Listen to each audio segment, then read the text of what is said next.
नमस्कार, श्री गणेशाय नमः। नमन मां शारदे। मैं राजेश कुमार तिवारी, रामू काका। आज के इस नए वीडियो में मैं ये बताऊंगा कि लोग बाग ऐसा क्यों कहते हैं कि घर के आसपास पीपल का वृक्ष नहीं लगाना चाहिए, वास्तु दोष होता है। जबकि पीपल के वृक्ष को वासुदेव का अवतार माना गया है, वासुदेव ही बोलते हैं उनको। मूले ब्रह्मा तुचे रुद्रा शाखा विष्णु महेश्वरम पत्रम पत्रम देवानाम वृक्षराजानमस्तुते।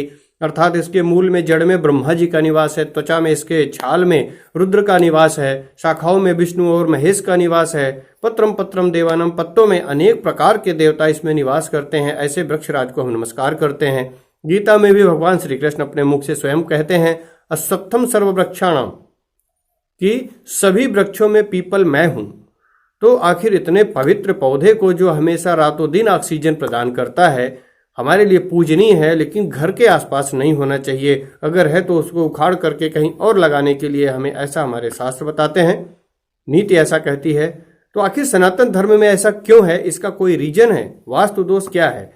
हमारे वैज्ञानिक कारणों को ही धर्म से जोड़ दिया जाता है, उसे ही हम वास्तु कहते हैं। इसका एक सब वैज्ञानिक कारण होता है, समझने की जरूरत है।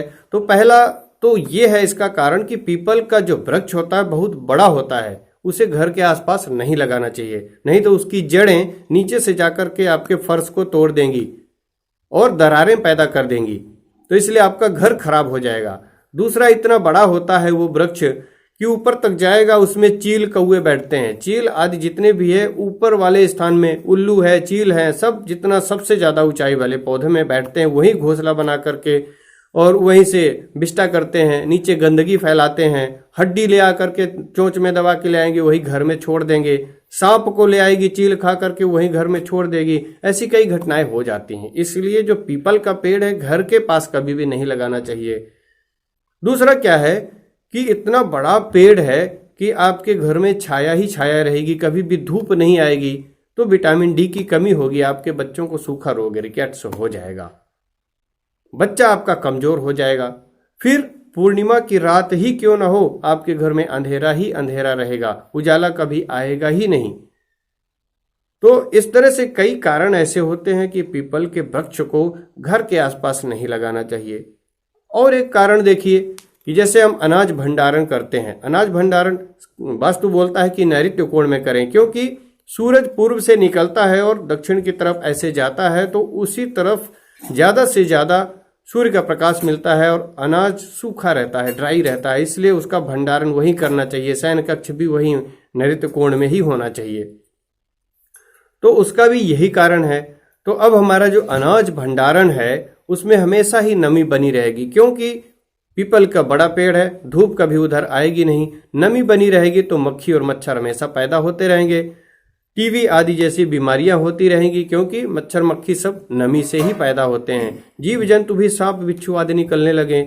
इतना बड़ा वृक्ष है, जब पतझड़ आता है तो इतने सारे पत्ते पीपल के झड़ जाते हैं, जिसको हम समेट नहीं सकते, इकट्ठा कर नहीं सकते, साफ सफाई करना बहुत ही मुश्किल हो जाता है। और उन्हीं पत्तों में ही सांप बिच्छू घुसे रहते हैं और हमें काट लेते हैं, नुकसान कर देते हैं।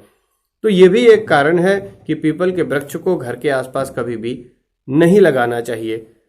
फिर जड़ें इनकी है, आपको बता दिया कि पूरा घर को खराब कर देंगी, अंधेरा भी रहेगा, और पशु पक्षियों से हमें कितना खतरा है आपको पता ही है। तो कई ऐसे कारण हैं जिसको हम धर्म से जोड़ देते हैं और उसे ही वास्तु कह दिया जाता है। हमारा जो सनातन धर्म है बहुत ही वैज्ञानिक है, और इस वैज्ञानिक धर्म को बिल्कुल भी अपनाना चाहिए और इसमें ज्यादा टीका टिप्पणी नहीं करना चाहिए। अपने ग्रंथों पर हमें विश्वास होना चाहिए, अपने शास्त्रों पर विश्वास होना चाहिए। गांव घर में बोलते हैं छाती का पीपर, छाती का पीपर, ये घर के आसपास हो गया तो छाती का पीपर क्यों बोलते हैं उसको? इसलिए बोलते हैं कि ये छाती का पीपल है, घर के आसपास ऐसे पीपल आदि का वृक्ष नहीं होना चाहिए, नहीं तो हमें नुकसान ही नुकसान होगा। तो आज का वीडियो अगर आप लोगों को पसंद आया हो तो कमेंट बॉक्स में जरूर लिखें। बहुत बहुत धन्यवाद। वास्तु के हिसाब से चले और खुश रहें। नमस्कार।